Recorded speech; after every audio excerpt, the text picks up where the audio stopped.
Iya, halo semuanya, apa kabar?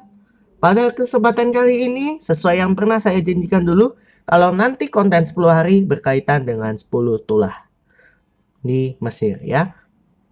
Maka saya akan membahas tema Musa secara keseluruhan, yakni tentang pembebasan bangsa Israel. Ya, kita seperti yang kalian tahu, kalau bangsa Israel pernah dijajah, diperbudak selama 430 tahun oleh sebuah Firaun seorang ya. Dia terus diperbudak, bangsa itu terus diperbudak terus. Dan janji Tuhan, maksudnya dan nubuat Tuhan sebenarnya, dan prediksi Tuhan akan bahwa Israel ini akan diperbudak, bangsa Israel ini diperbudak, dan benar 430 tahun mereka diperbudak. Tetapi Tuhan akan kasih solusi di mana bangsa Israel akan dibebaskan. Kalau kalian baca di kitab Kejadian dan kalian pernah membacanya, kalian pasti tahu maksudnya apa. Oke. Jadi flashbacknya begini.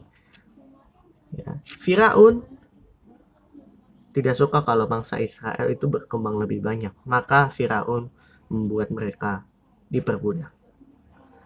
Ya. Oke. Sekarang kita akan masuk ke inti cerita di Keluaran 2. Ya. Di Keluaran 2 ayat pertama sampai ke 10 ya untuk firman kali ini. Ya. Ada sebuah keluarga yang sangat bahagia. Ya.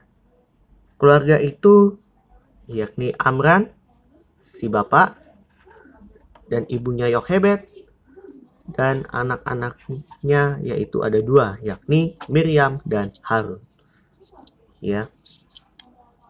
Dan keduanya merupakan orang dari keturunan Lewi. Keturunan Lewi pada umumnya adalah imam. Ya, kalau kalian tahu, keturunan Lewi itu sebenarnya adalah keturunan imam. Ya, karena sudah bukan keturunan imam ya, tapi ini akan menjadi keturunan imam. Ya. Karena kalau kalian nanti baca kitab Keluaran sampai kitab-kitab berikutnya, kalian baru tahu kalau Lewi merupakan keturunan imam-imam. Oke? Ya, kita lanjut. Jadi Amram dan Yochebed ini menikah, ya, pernah menikah, punya anak 2, yakni Miriam yang sulung, lalu Harun, dan ini dia. Ya. Maka mereka melahirkan anak laki-laki dan ini namanya Musa. Tapi waktu di zaman mereka belum menamai Musa, waktu itu belum ada nama Musa pada saat Musa lahir, ya. Gitu. Ya.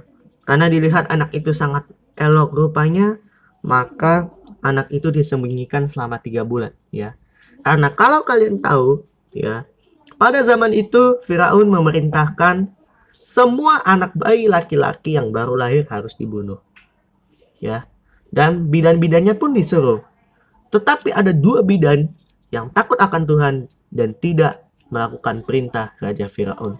Mereka adalah Pua dan Sifra. Oke, itu aja untuk pengetahuan. Dan berikutnya, setelah 3 bulan, orang tuanya tidak tahan lagi. Maka akhirnya mereka menyiapkan sebuah keranjang, ya, dari peti pandan. Habis itu dikasih semen dan diletakkan bayi di situ dengan kain yang bagus lah, ya. Dan peti itu ditaruh di tengah-tengah sungai Nil. Ini tujuannya untuk menyembunyikan apakah dia selamat atau tidak, begitu. Maka tiba-tiba putri Firaun datang untuk mandi ke sungai Nil. Dan sedang-sedang dayangnya berjalan di tepi sungai Nil, ada peti bayi itu, ya, ada sebuah peti gitu. Ya. Maka dayang-dayangnya disuruh oleh putri Firaun untuk mengambil peti itu dan setelah dibuka isinya bayi. Ya. Setelah itu anak itu sangat menangis sehingga belas kasihan timbul pada semua orang di situ.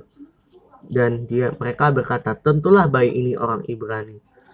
Lalu bertanyalah Miriam kepada putri Firaun. Ya, akan kupanggilkan bagi tuan putri seorang inang penyusu dari perempuan Ibrani untuk menyusukan bayi itu bagi tuan putri. Maka putri Firaun bilang, baiklah. Lalu maka Miriam membawa ibunya, yakni Yochebed, untuk melakukannya.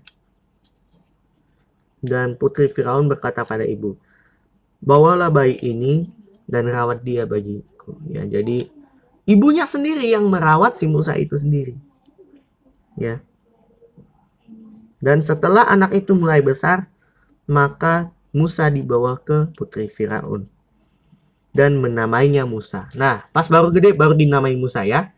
Jadi jangan salah kaprah ya. Bayi Musa belum dinamain pada saat itu, tapi saat dia sudah gede baru dia dinamain Musa. Ya, dan sampai sekarang dia dipanggil Musa oleh bangsanya sendiri, yakni Israel. Oke, firman kali ini cukup sekian, tapi ada beberapa pelajaran yang bisa kita dapatkan untuk hari ini, yaitu kalau kita pasti anak-anak Tuhan dilindungi oleh Tuhan. Ya, karena kita yakin dan percaya bahwa Tuhan selalu melindungi anak-anaknya yang takut akan Tuhan dan taat akan firman-Nya. Ya. Dan di sini kita juga belajar seperti putri Firaun yang sayang pada semua orang. Ya. Dan terutama untuk keluarga Amran, ya, yang saling menyayangi. Kita lihat bahwa mereka mengasihi Musa. Ya. Inti firman kali ini adalah belajar untuk saling mengasihi. Oke, terima kasih. Tuhan Yesus memberkati. Bye-bye.